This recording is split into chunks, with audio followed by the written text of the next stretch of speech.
Sud Radio 10h midi, Média, l'invité du jour. L'invité du jour, c'est Bernard de la Villardière. Bonjour, merci d'être avec nous. On est ravis de vous recevoir à chaque fois pour un dossier, dossier tabou consacré à la face noire des énergies vertes. C'est évidemment à ne pas manquer dimanche prochain à 21h05 sur M6.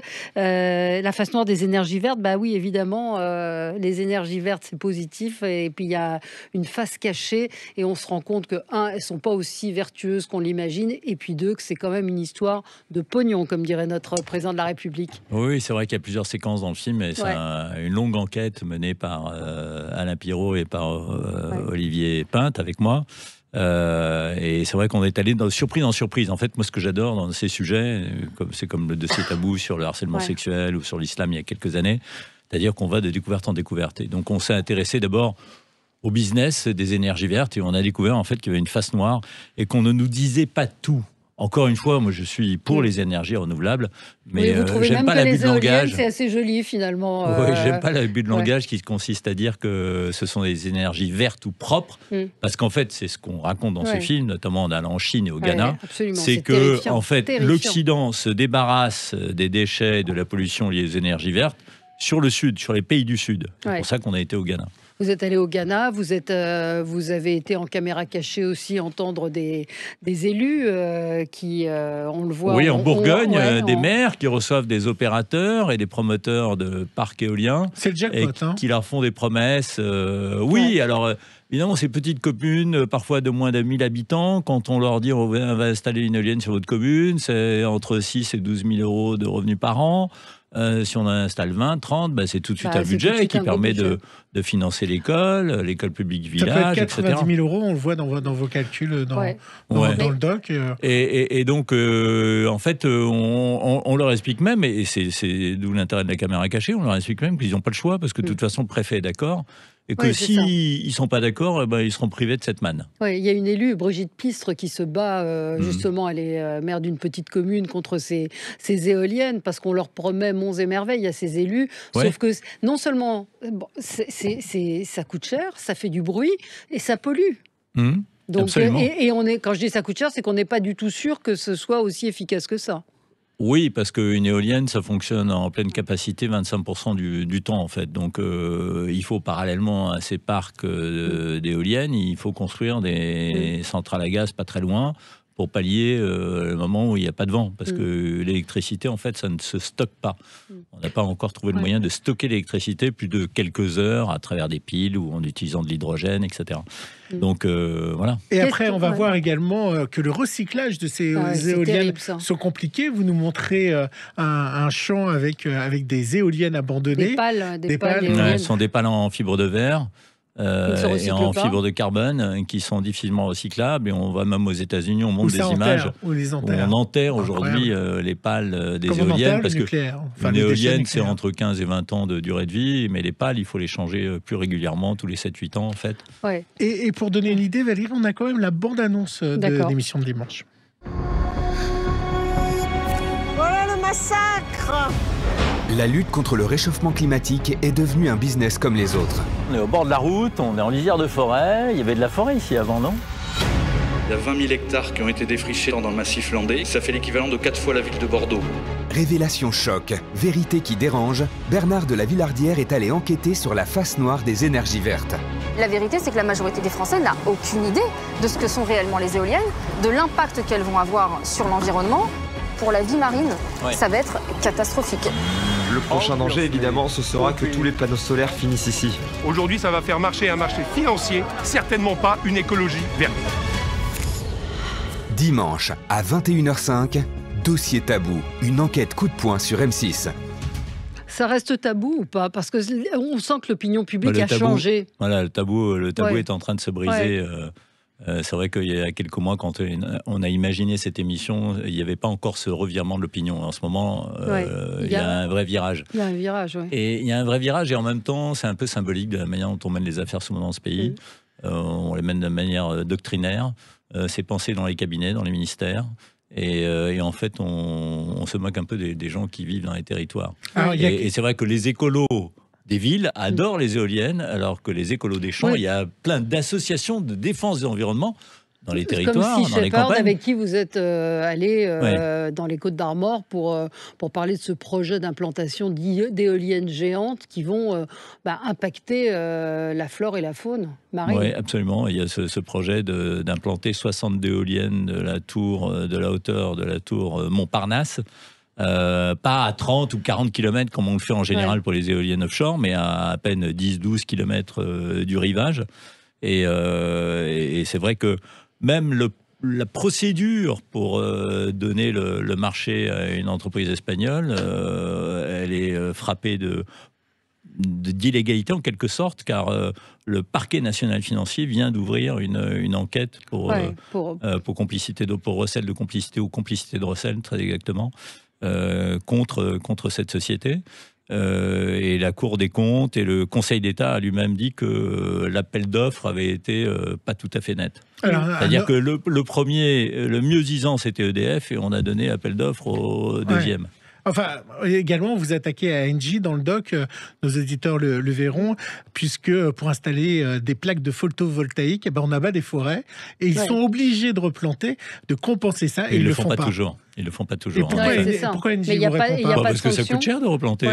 Il n'y a pas de sanction, il n'y a pas de... Non, il n'y a pas suffisamment de surveillance. Et puis, il y a cette course aux énergies renouvelables, qui a un aspect louable, mais parfois, c'est comme un canard sans tête, quoi. Et l'État lui-même, qui, pour soutenir le développement de ces énergies vertes, garantit le cours d'électricité.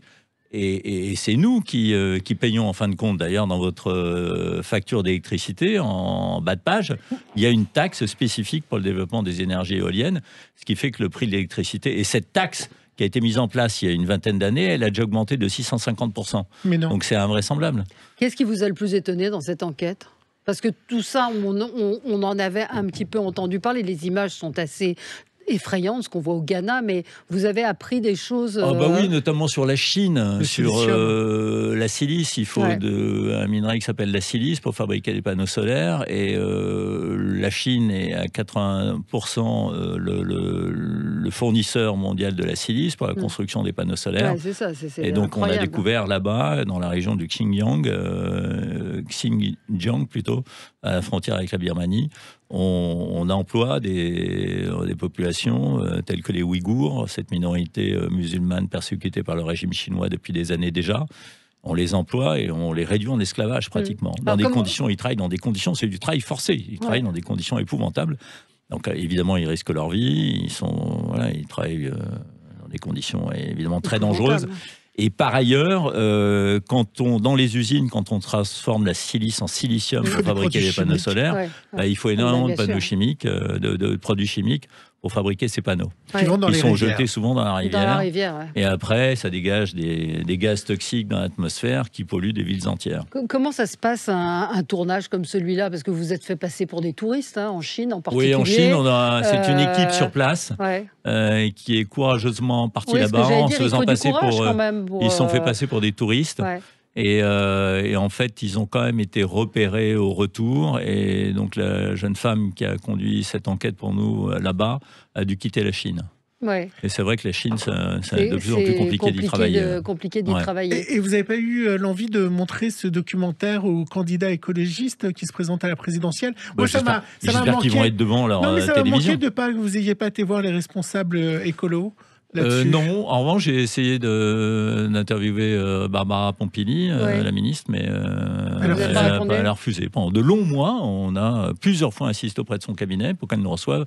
Et tout comme les grands opérateurs d'éoliennes en France, notamment Engie et Iberdrola, ils n'ont pas voulu répondre à nos questions. Alors là, ils se sont réveillés tout récemment, il y a 2 jours, là, quand ils ont vu sans doute la bande-annonce, le communiqué de presse, etc.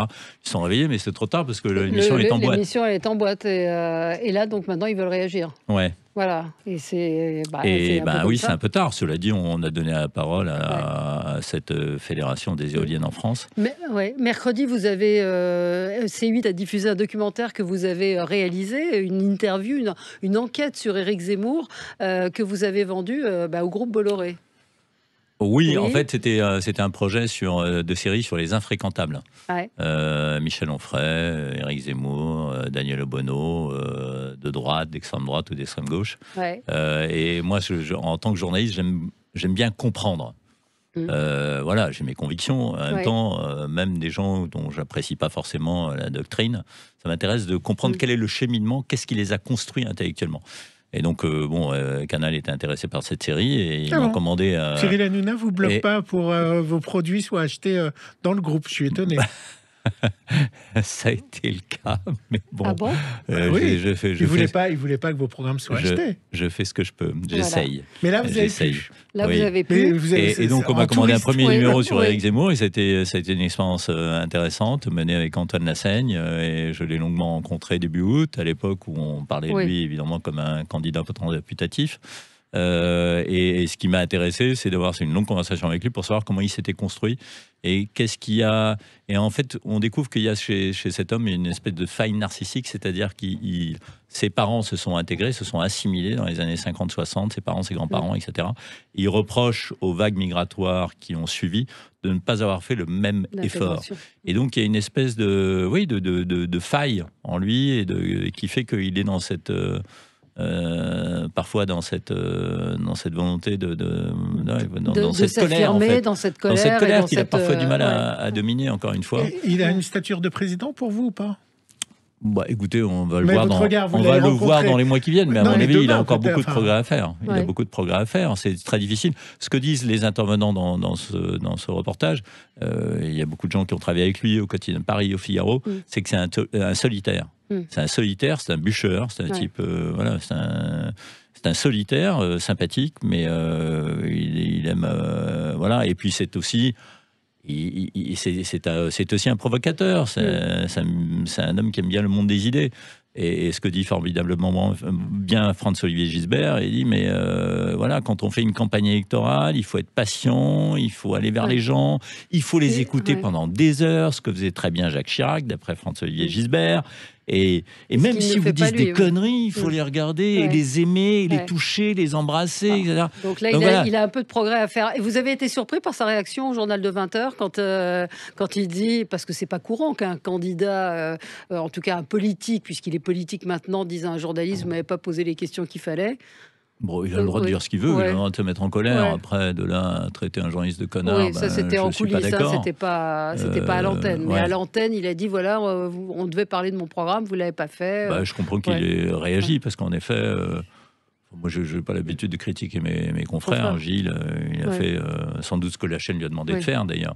Mais c'est vrai qu'on était un peu frustrés parce que moi, j'aurais interviewé à ce moment-là Éric Zemmour, j'aurais dit, quel est le programme? Oui, c'est ça, c'est ce qu'on attend.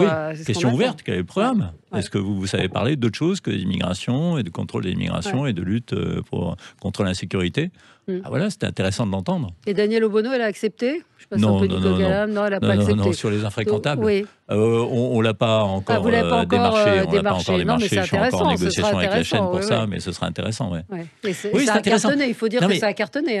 C'est vrai qu'il y a une campagne électorale qui s'ouvre, une présidentielle qui va s'annoncer très intéressante, même si il y aura évidemment des débats violents, radicaux, etc.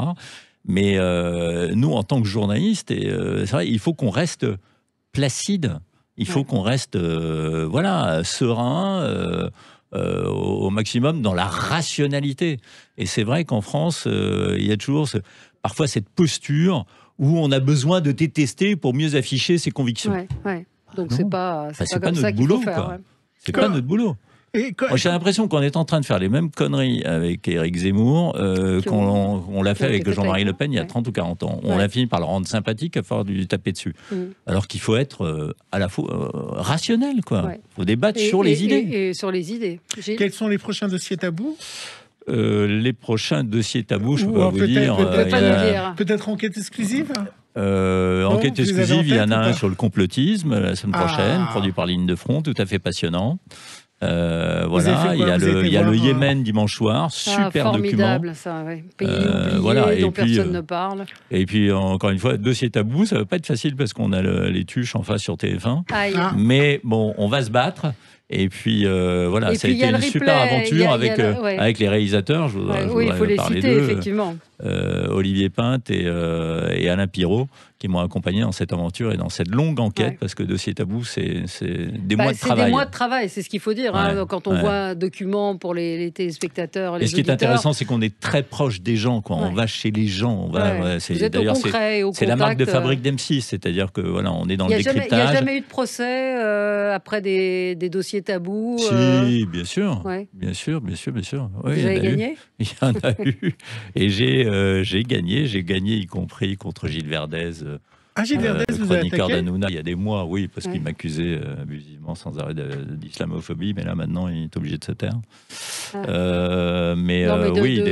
Oui, c'est une des difficultés de notre métier aujourd'hui, c'est qu'on dégaine assez facilement la diffamation. Vous faites mais on se bat pas mal. On se bat bien. C'est ce qu'on appelle du journalisme. Avec le soutien de la chaîne M6. Oui, c'est du journalisme d'investigation. Bientôt vous serez TF1.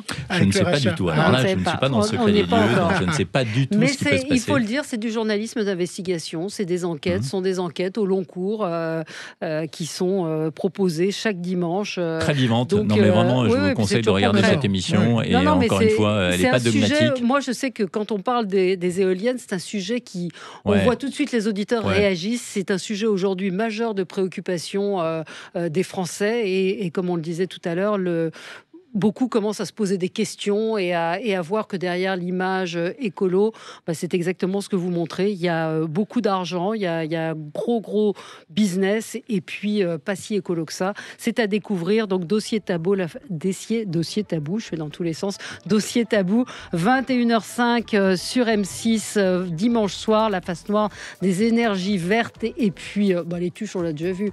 Donc il faudra le voir en replay en tout cas si vous n'êtes pas là. Merci beaucoup Bernard de la Villardière d'avoir été avec nous sur Sud Radio. Merci à vous.